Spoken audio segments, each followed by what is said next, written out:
नमस्कार, मैं भूमि सुरेश शर्मा। आज से 125 साल पहले इसी भारत भूमि पर अंग्रेजों से लड़ते हुए बिरसा मुंडा शहीद हुए थे। बिरसा मुंडा को लोग भगवान कहते हैं और महात्मा गौतम बुद्ध के बाद भगवान की संज्ञा किसी ने प्राप्त किया अगर है तो बिरसा मुंडा है।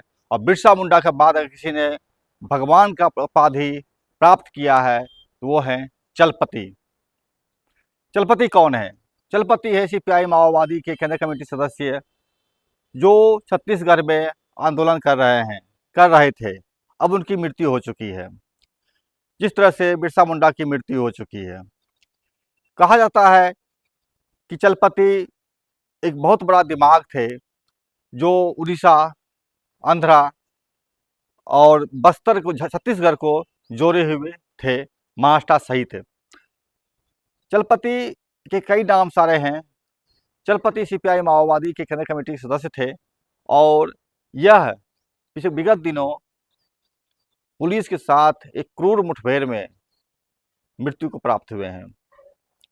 उनके शव लेने के लिए आए हुए उनके ससुर ने साफ कहा है वो भगवान थे और वो जनता के लिए लड़ रहे थे। जो अपने लिए जीता है वो इंसान होता है, जो दूसरों के लिए जीता है वे भगवान होते हैं। तो चलपति जनता के भगवान थे, ऐसा उनके ससुर का मानना है। और ऐसा उतना ही नहीं, उस राज्य के, छत्तीसगढ़ के तमाम गरीब दुखी जो जल जंगल जमीन के लड़ाई लड़ रहे हैं, जिन्हें यह कारपोरेट प्रस्त मोदी सरकार उखाड़ फेंकना चाहती है, वे सभी उनको भगवान मानते हैं। गौतम बुद्ध से 2000 साल बाद महात्मा का दर्जा किसी ने प्राप्त किया है तो वो माओवादी है। खैर, यह एक विस्तार का सवाल है। वैसे हम सुनाते आपको हैं चलपति के ससुर ने, लक्ष्मण राव ने, पत्रकारों से वार्ता करते हुए क्या कहा है।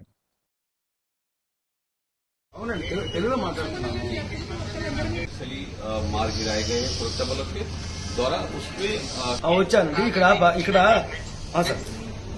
मैं इस वक्त रायपुर के जिला अस्पताल के मरचुरी में मौजूद हूं। मेरे साथ चलपति के ससुर हैं लक्ष्मण जी।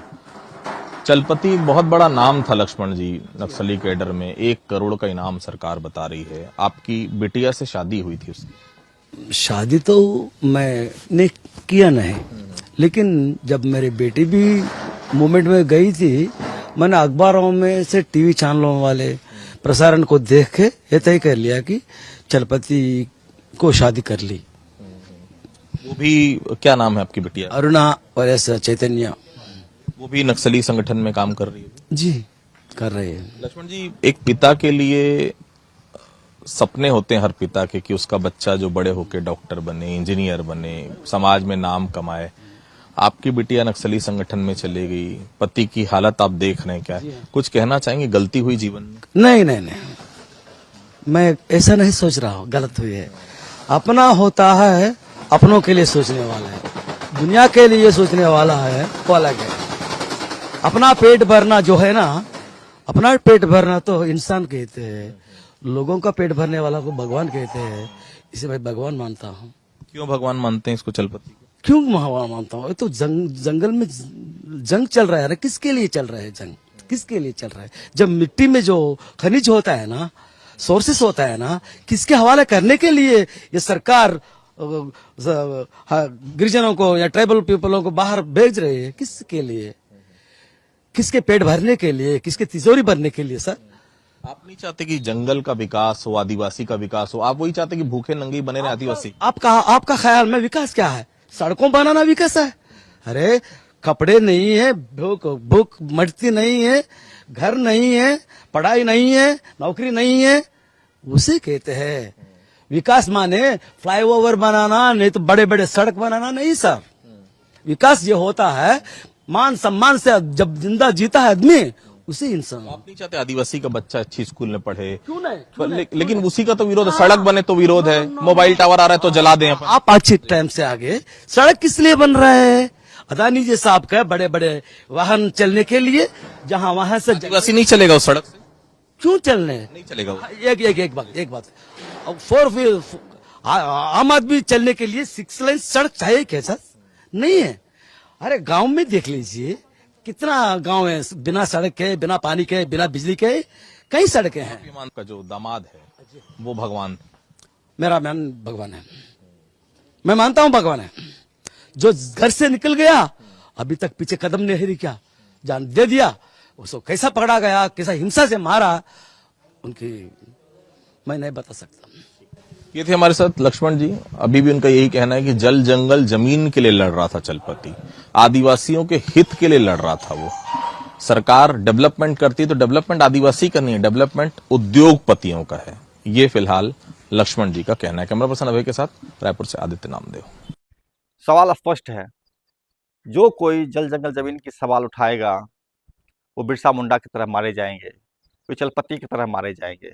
पहले अंग्रेज मारते थे और अब ये काले अंग्रेज मार रहे हैं। कहना ना होगा यह लड़ाई लंबी है और इस लंबी लड़ाई का अंत किस रूप में होगा ये हम नहीं जानते हैं।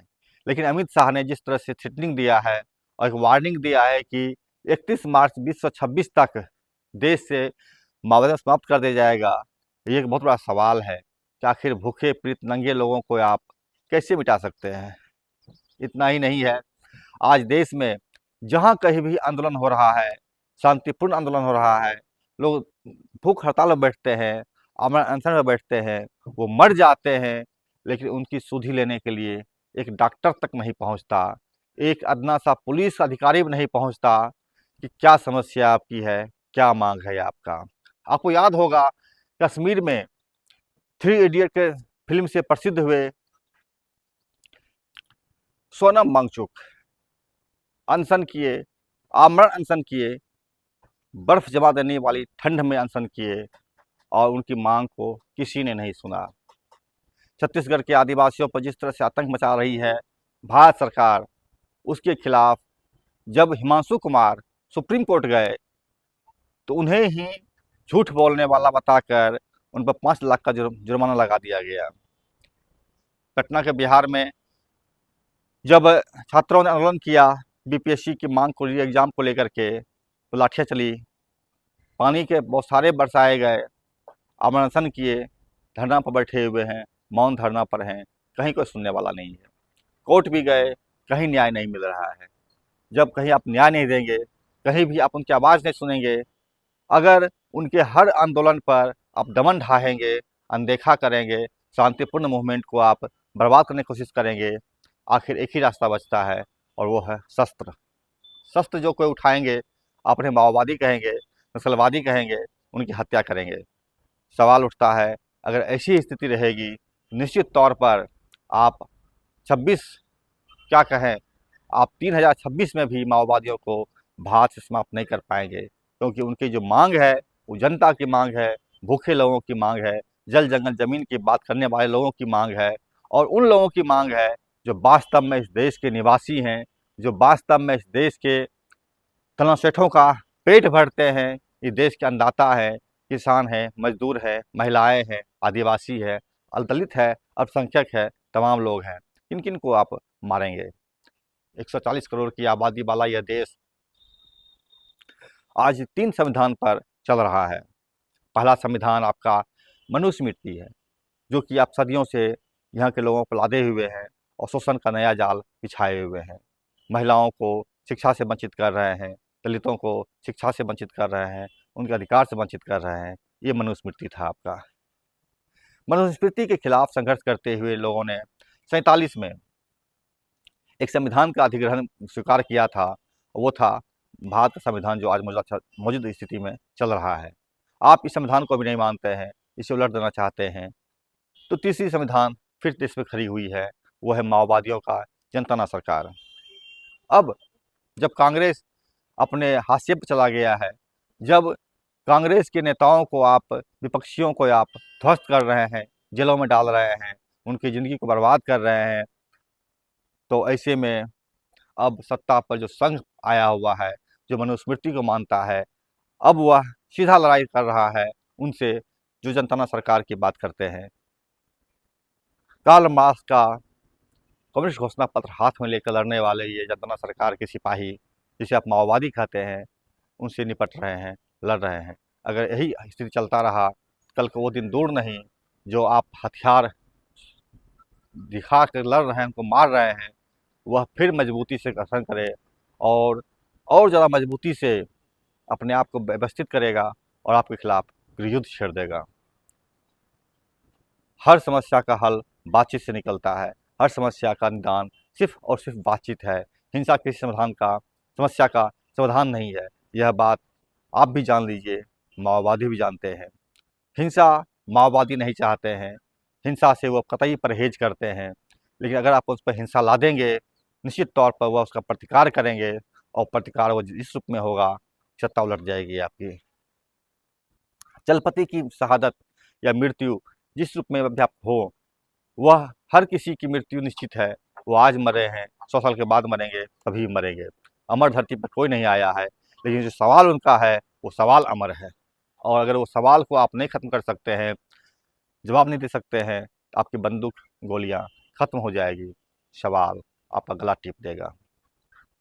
और इस सवाल से डरिए, लोगों के सवाल से डरिए।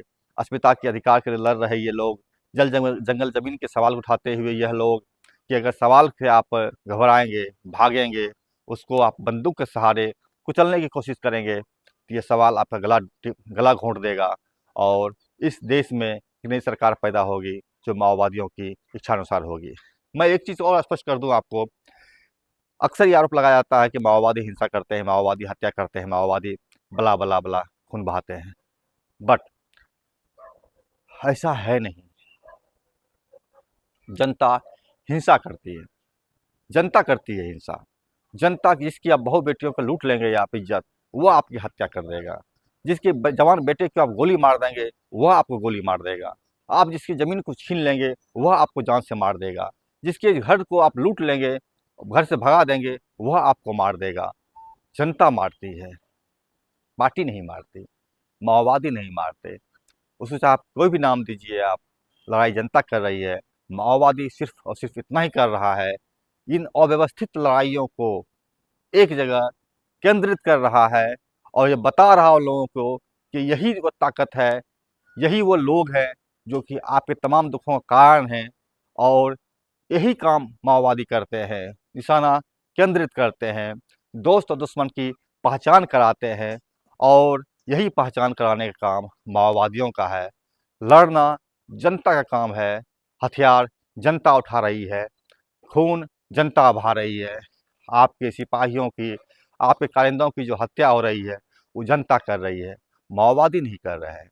माओवादी केवल निशाना बता रहे हैं कि आप कौन है, दोस्त कौन है, दुश्मन कौन है, रास्ते क्या हैं। बहरहाल मैं रोहित शर्मा समरभूमि से, चैनल देखिए, लाइक कीजिए, सब्सक्राइब कीजिए। और ज़रूर कहूँगा कि आप भगवान को अगर पैदा कर रहे हैं तो उसको आप कतई मिटा नहीं पाएंगे। नमस्कार।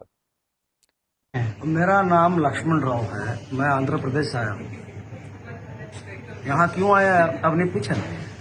क्यों आए हैं यहाँ? वो अखबार में थे, वो गरियाबंद में एक एनकाउंटर हुआ था, उसमें कम से कम 14 लोग लाश बरामद की गई है।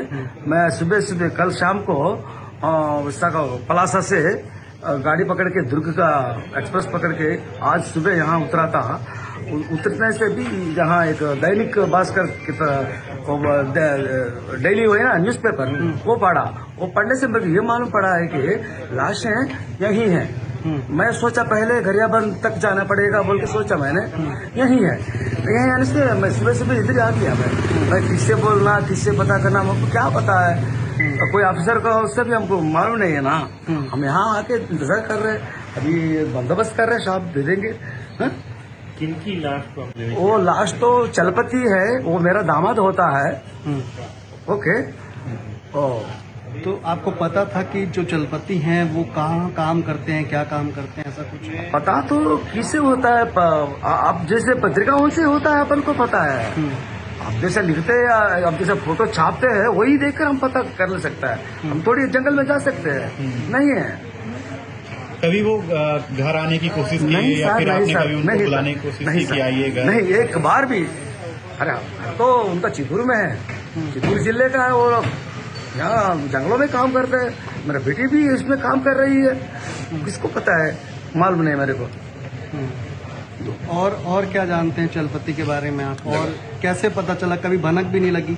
नहीं यार, शक नहीं है यार। वो चलपति तो आपके बेटी भी नक्सली में काम कर रहे हैं? काम कर रही है सर। काम कर रही है। हाँ, वो अखबार में ये लिखा है कि मेरा बेटी भी चलपति और उसका वाइफ भी अमर हो चुके बोल के लिखा है। वो पढ़ रहा है, मैं डर गया। डर से मैं इधर भाग के आ गया।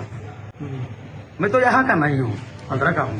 तो यहाँ आपको पता चला आपकी बेटी जो है वो अभी ठीक है या? नहीं पता चला, नहीं पता चला। अच्छा। लोग आप लोग साहब लोग तो फोटो बताइए। वो फोटो में तो मेरे बेटी का नहीं है। अच्छा। अब मैंने एक सिर्फ चलपति का फोटो को पहचाना। अच्छा, मतलब बेटी अभी है जंगली में? हो सकती है। ये जिस प्रकार से जी? जो जिस प्रकार से मुठभेड़ हुई जिसमें ये जो खत्म हो गई, किस तरह से इस चीज को देखते हैं आप? अरे स्टेट का है, राज का है, राज चलता है। मैं ये सोच रहा हूँ कि राज वो जो क्वेश्चन करने वालों को दबा दो, यही हो रहा है। अब जब भी यहाँ से होता है, स्टेट पे होता है ना, वो गवर्नमेंट होता है ना, वो बड़ा गवर्नमेंट होता है। उनका मकसद एक है, जंगलों से ट्राइबलों को हटा देना है और जंगल खाली कर देना है और किसी को बड़ा कारपोरेट को अपनाना है। वही तो काम है। ये तो है। कोई बच्चे भी हैं चलपति के? नहीं नहीं, बच्चे नहीं। कितने हो गए? वो बच्चे नहीं है। और कुछ बता सकते हैं चलपति के बारे में या उनकी पत्नी के बारे में? कभी इससे पहले आप लोगों से बातचीत हुआ? नहीं हुआ। वो लोग एक मकसद से वो चले गए, जान खतरे में डाल के भी चल रहे हैं। कई लोग चल रहे हैं ऐसा ही, हमारी देश में ही नहीं, ऐसा क्या वर्ल्ड में ऐसे चलता है। आप क्या सोचते हैं, क्या वो सही रास्ते पे थे या फिर वो गलत रास्ते पे थे? कभी आपने उनको समझाने की कोशिश की? सही रास्ते पे है, जान खतरे में, मर रहे। तो सेंट्रल गवर्नमेंट ने डिक्लेयर कर दिया, अल्टीमेट फाइनल डेट दे दिया, फरवरी 26 का तो माओवादिज्म खत्म कर देंगे, नक्सलवादी खत्म कर देंगे। लेकिन वो शैडो से फाइट कर रहे हैं। असली क्या है? असली मुद्दा ये है कि बेरोजगारी है, महंगाई है, अविनीति, द करप्शन है, उस पे लड़ना है। उसके खिलाफ जो भी बोलता है ना, उसके से खत्म कर दे रहा है। ये तो हो रहा है मेरा ख्याल में। मैं बहुत छोटा हूँ, राजनीति में मैं बात नहीं कर सकता हूँ, बहुत छोटा हूँ।